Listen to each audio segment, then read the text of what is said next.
I'm just going to talk a little bit about my journey into preterism and kind of how FCG, Fulfilled Communications Group, got formed and what we've done.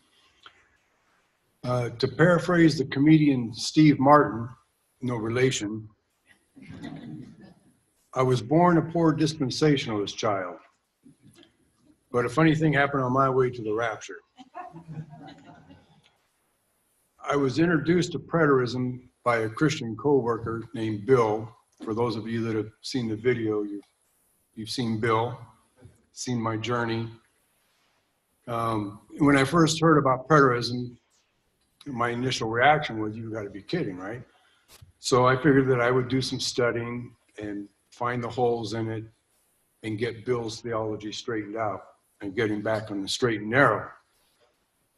Yeah. And what happened was I studied myself into preterism. R.C. Sproul said that he could never read the New Testament in the same way after having read the Parousia by James Stuart Russell. Likewise, after I was introduced to the concept of preterism and audience relevance, I kept seeing the imminent return of Christ taught throughout the New Testament. In the process of studying preterism, I wrote out several studies that dealt with different aspects of preterism, like audience relevance and the timing passages. And that's just a way I have of processing information, kind of a tool I use to just kind of organize my thoughts. I figure if I can take material that I've been studying and reading, kind of rehash it, make an article out of it that would make sense to somebody else, if they can understand it, then that means that I'm understanding the material as well. I generally don't have a particular audience in mind when I write out these articles. I just write them out as a way of processing information. But I did share them with Bill, since he introduced me to preterism. And I also shared them with Garrett, the retired businessman in the video. Bill could trace his preterism back to Garrett, and obviously I, through Bill, traced my preterism back to Garrett. And Garrett lived in the same city that I did, actually 20 minutes away. So we would get together from time to time and visit, talk about theology, and I would leave him a copy of my latest study.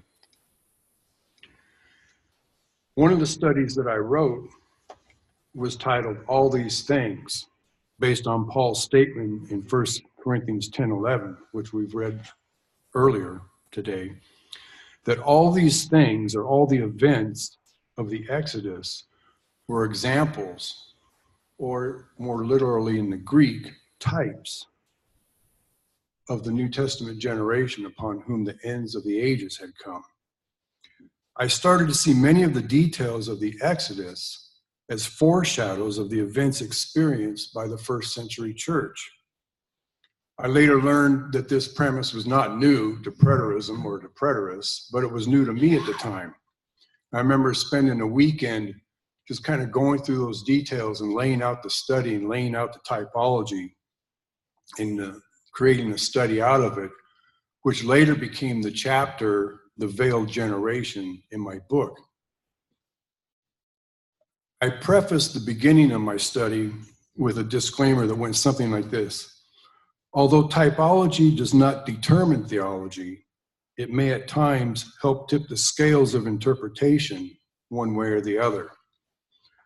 So I gave a copy of my study to Bill, and by this time, Bill had transferred to a different unit in the refinery where we both worked. So we were no longer working directly together. And after I gave him the study, I don't know, a week or so later, I was at work, the phone rang, and it was Bill on the other line. He didn't introduce himself or anything. All he said was, "You're wrong." And I thought, well, okay, I guess I got carried away in the typology. I pressed the details too far. I thought, oh well, it was fun while it lasted. But then he continued. He said, typology absolutely does establish theology. And you've shown how the Exodus typology can only fit the New Testament generation from a preterist perspective, not a futurist perspective. Well, I didn't think that I had necessarily established an airtight case, but I was encouraged that it seemed like I was on the right track. And then during one of my visits with Garrett, he said to me, referring to the different studies that I had shared with him, "I think you've got a good start for a book here. If you ever want to write a book, I'll help you publish it." Well, I was obviously flattered by his comment, but I had no desire to write a book and wouldn't have known the first thing about doing it if I'd wanted to. And furthermore, I felt that even though my articles all dealt with some aspect of preterism, I didn't see how they would fit together in a structured theme. So I just kind of left it at that. And then sometime later, I was reading in Max King's The Spirit of Prophecy, and something he wrote caught my attention about how the gospel being veiled to Paul's contemporary Jews. Well, when Moses is read, the gospel is still veiled, he said, to my contemporary, to the Jews. And it struck me that perhaps that same veil that prevented the first century Jews from recognizing Jesus in his first coming was preventing the modern church from recognizing Jesus in his second coming. And so the theme of behind the veil of Moses began to coalesce in my mind. So I took out a piece of paper and I listed out all the studies that I'd written up to that point. And I saw what I considered were obvious gaps in material that would be needed to round out a book. And I penciled in some tentative titles of what I felt would be needed, and that basically became the table of contents for my book. I knew that my friends and family wouldn't read all of the books that I had read in my study and journey into preterism. So I wanted to create what I hoped would be a non-confrontational, easy to read, concise and yet systematic introduction to preterism.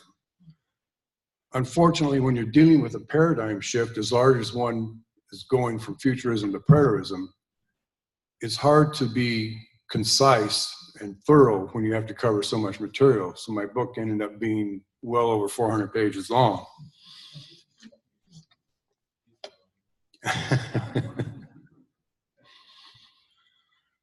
Mark Knoll opened his book, The Scandal of the Evangelical Mind, by writing, "The scandal of the evangelical mind is that there is not much of an evangelical mind." After writing my book, I realized that many Christians simply don't read a lot of theological material, or at least not material that strays too far from their tradition. To this day, I don't believe that either one of my parents have read my book. So I began to ponder the idea of a magazine or newsletter format to share preterism. And I had kind of two main ideas floating around about that. The first one being a magazine is much less intimidating than a book. If someone gives you a book to read, you kind of feel obligated to have to read it cover to cover. Somebody gives you a magazine, you can kind of browse through, read the articles that pique your interest, and obviously magazine articles are much shorter than a book. So I thought this might be an effective way to present non-preterists with bite-sized portions of preterism, at least give them something to think about. And then the second thing, after I published the first edition of my book, a lot of the response that I received came from people who told me that, well, I'm the only preterist in my town, or I'm the only preterist in my state. I didn't even know that there was a name for what I believed, or that other people believed this. And so I got the sense that there was a lot of preterists that were isolated out there. So I thought that maybe a regularly published newsletter or magazine might give these people who didn't have the opportunity for face-to-face fellowship with like-minded believers a sense of belonging to a community and a sense of belonging to a greater whole. in their isolation, and as well give them the chance to read from a number of different preterists. Now, it was during this time period when I was kind of contemplating the magazine format shortly after the first edition of my book came out, that my wife and I met and got married.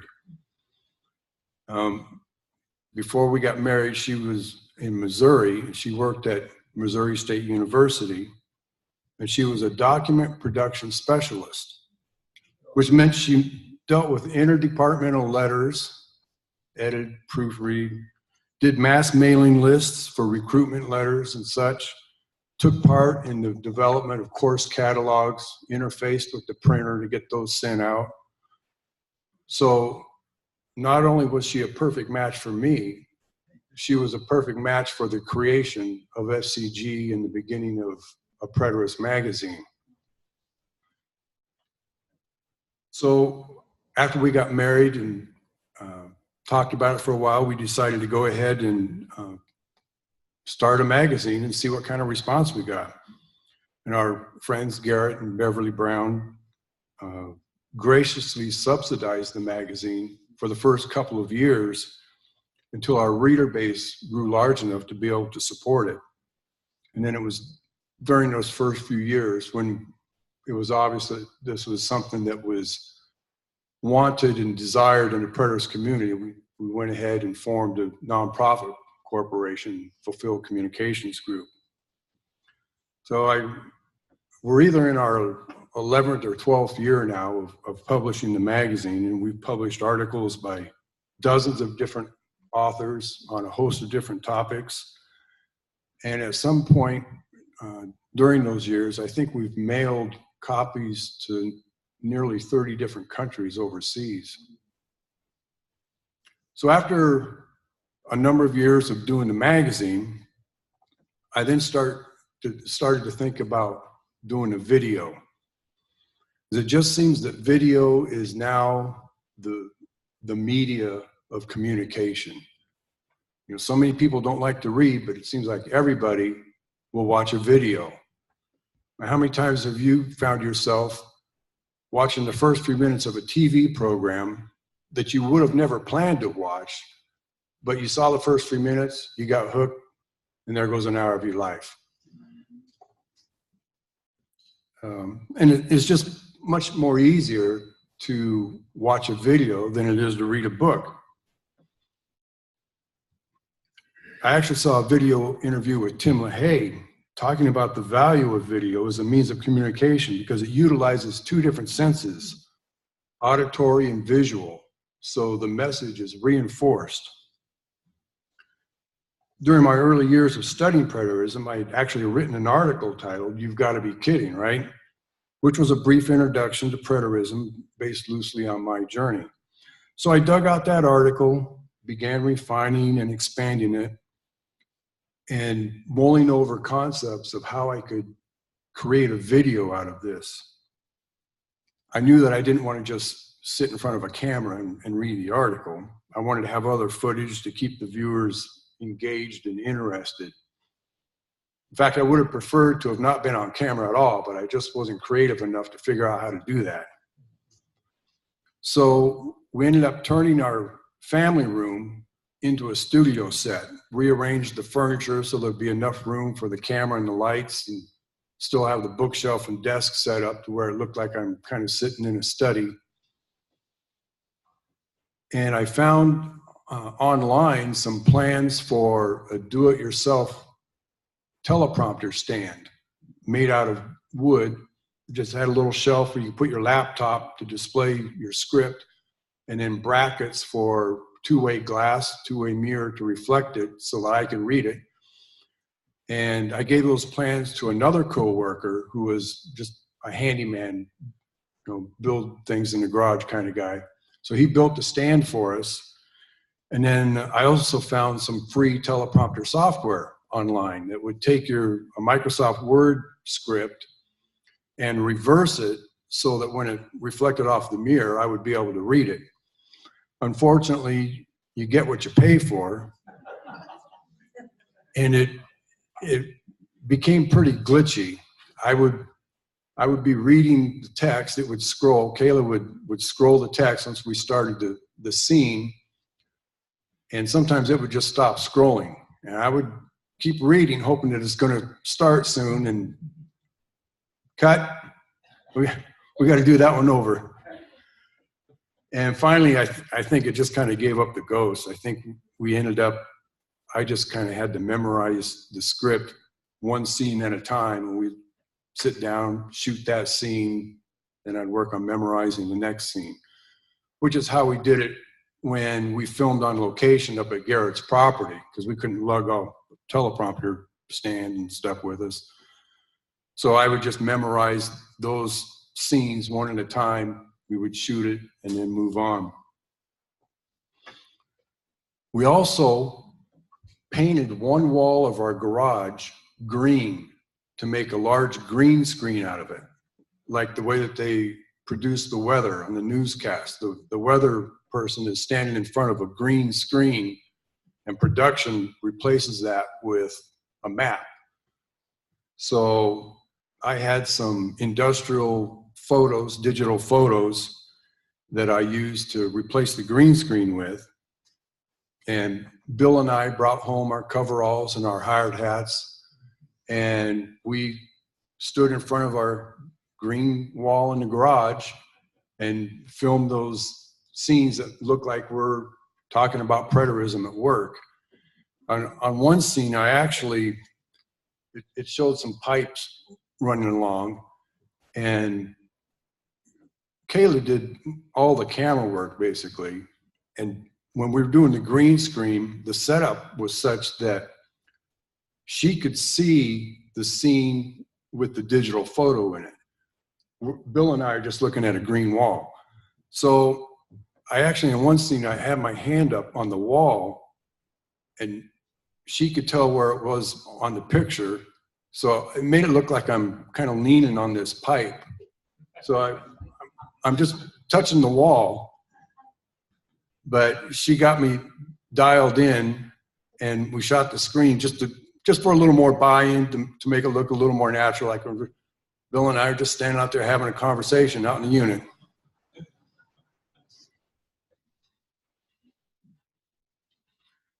So just developing the script and then kind of dividing that up into scenes was the first major project in developing the video. Then after I decided how the scenes were going to be laid out, whether it was going to be on camera or if there was going to be other video overlaid my narrative, then we had to film all of that, which took quite a while since we've never done anything like that before. Went a lot of trial and error. Then the third major task was editing all of that footage into a final product.